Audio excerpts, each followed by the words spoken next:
ଭଳକି ଅଙ୍ଗୁଷ୍ଠି ତର୍ଜନୀ ଯମୁନା ନଦୀ ବ୍ରାହ୍ମଣ ତର୍ଜନୀ ଆଙ୍ଗୁଠିରେ ଯମୁନା ରହିଛି ମଧ୍ୟ ଗୋଦାବରୀ ଚୈବ ମଧ୍ୟ ଆଙ୍ଗୁଠିରେ ଗୋଦାବରୀ ଅଛି ସିନ୍ଧୁ ଚୈବ ଅନାମିକା ଅନାମିକାରେ ସିନ୍ଧୁ ପ୍ରବାହିତ ହେଉଛି ଆଉ ଗୋମତୀର୍ଥ ବ୍ରାହ୍ମଣର କାଳି ଆଙ୍ଗୁଠିରେ ହେଉଛି ଆଉ ମଝିରେ ସାଗର ରହିଛି। ଆଜି ଆପଣମାନଙ୍କୁ ଗୋମତୀର୍ଥର ବି କଥା କହିବି ଯେତେବେଳେ ମନୁ ଯାଇଥିଲେ ତପସ୍ୟା କରିବା ପାଇଁ।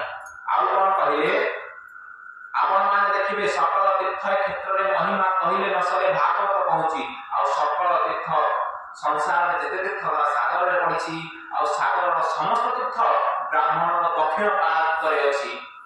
ଯେଭଳି ବ୍ରାହ୍ମଣର ହାତରେ 6ଟା ତୀର୍ଥ ଅଛି ବ୍ରାହ୍ମଣର ବାହାରେ ବି 6ଟା ମାନେ ରାହୁ 6ଟା ଗ୍ରହ ରହିଛି ଆଉ ବ୍ରାହ୍ମଣମାନଙ୍କୁ ପ୍ରଣିପାତ ଯେତେବେଳେ ଆଶୀର୍ବାଦ କରୁଛନ୍ତି ଦୁଇ ହାତ ନୁହେଁ କେବଳ ଦକ୍ଷିଣ ହାତରେ ଆଶୀର୍ବାଦ କରିବେ ଆଉ ଯଦି ଦୁଇ ହାତରେ ଆଶୀର୍ବାଦ କରନ୍ତି ତେବେ କଣ ହବ ନା ଦୁଇଟି ଯାକ ଆଶୀର୍ବାଦ କରିବା ଦ୍ୱାରା ଆଶୀର୍ବାଦର ମାନ ହିଁ କିଛି ରହିବ ନାହିଁ।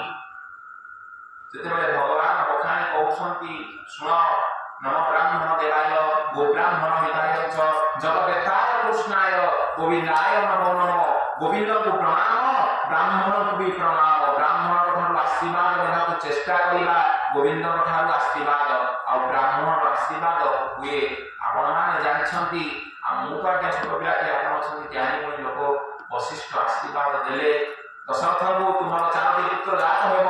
ଆପଣମାନେ ଜାଣନ୍ତି 2 ଭାଗ କରି ଦଶରଥ ଦେଇଥିଲେ କୌଶଲ୍ୟା ଦମ୍ପତିଙ୍କୁ ଆଉ ଭଗବାନ ଗୁରୁଙ୍କର ଆଶୀର୍ବାଦ ବ୍ରାହ୍ମଣର ଆଶୀର୍ବାଦ ପରେ ସେ ଆଉ 2 ଭାଗ କରି ସୁମିତ୍ରାଙ୍କୁ ଦେଲେ ଆଉ ତାଙ୍କଠୁ 4ଟି ପୁତ୍ର ଜାତ ହେଲେ।